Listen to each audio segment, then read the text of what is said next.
लेकिन मैंने पत्रकारिता कॉलेज के दिनों से शुरू कर ली थी दैट्स और ग्रेट। मैं जब बीएससी में था तब मेरे कॉलम छप रहे थे और मैंने एमएससी छोड़ के और जर्नलिज्म ज्वाइन किया, रेगुलर जॉब जिसे कहते हैं, जी। फाइनल छोड़ के। और एक ब्रीफ 3 महीने का मैंने बैंक की जॉब भी की, ऐसे ही, जी।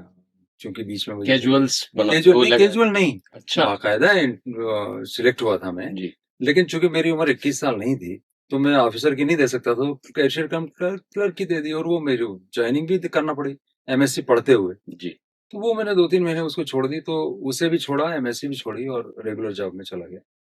और जिस दिन मेरा इंटरव्यू हुआ, उस दिन उस वक़्त के बहुत सीनियर राहुल बापू थे जैसे लोग, वो इंटरव्यू में थे। इंटरव्यू में संडे का दिन था और उस दिन मेरा खुद का उसमें आर्टिकल छपा हुआ सप्ताह का व्यंग अखबार में। तो ओह! उन्होंने पूछा, तुम वही यशवंत हो? तो मैंने कहा कि हाँ, वही हूँ। तो बोले, हम समझे तो कोई दाढ़ी वाला कोई बुजुर्ग होगा। अब ग्रेट। 20-21 साल का बच्चा, उनको लगा कि ये इतने दिन से अपने यहाँ लिख रहा है। ऐसा वो उन्होंने एप्रिशिएट किया और फिर मैंने जॉब शुरू किया और बहुत तेजी से जीवन बदला। बहुत सारी चीजें मैंने की और थोड़ी जल्दी हो गई मेरे ख्याल से जिंदगी में। कई लोगों को बहुत जल्दी जल्दी काम करना पड़ते हैं, तो मुझे भी करना पड़े। तो मैं 10-11 साल रहा, फिर मैंने रीजनल जर्नलिज्म जो वो कैसे चेंज होगा इस पे मुझे फेलोशिप मिली, तो मैंने अखबार छोड़ दिया और साल 2 डेढ़ साल तो देश भर में अखबारों के दफ्तरों में, उनके प्रेस में, उनके मालिकों से मिलने में मैंने गुजारे और फिर किताब लिखी। क्या लाइफ इस तरह से चलती।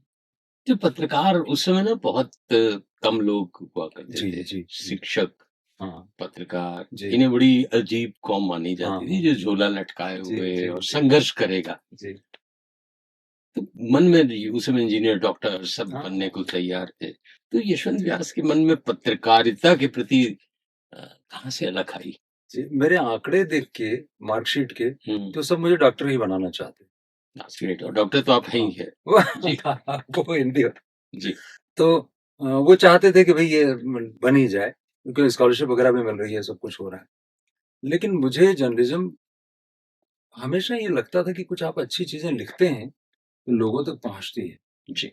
और जैसे मैं अपने गाँव की चिट्ठी भी अगर अखबार में लिख देता था, उसका बड़ा असर होता था। वाह! यानी गड्ढों पे या किसी चीज़ पे गाँव या की चिट्ठी प्रॉब्लम्स यानी है। गाँव पर पूरा हाँ, डिस्पैच। हाँ, डिस्पैच। तो जी। गाँव की चिट्ठी आप स्कूल कॉलेज में पढ़ रहे हैं हुँ, और अगर आप एक नोट लिख देते हैं सिर्फ़ स्थानीय अखबार को, जो कि उस समय का सबसे बड़ा अखबार है, वो फ्राइडे को गाँव के बारे में पूरा पेज निकालता है। तो आप एक नोट उसपे लिखते हैं कि हम इस गाँव का हाल ये है, और आपके नाम से वो रिपोर्ट छपती है और उसके बाद उसपे एक्शन हो जाता है। That's great. That's great. जी। तो लेटर टू एडिटर लिखना भी उस वक़्त में ऐसा था, बहुत कम बहुत लोगों के महत्वपूर्ण छपते काम था थे। लेटर टू जी। एडिटर।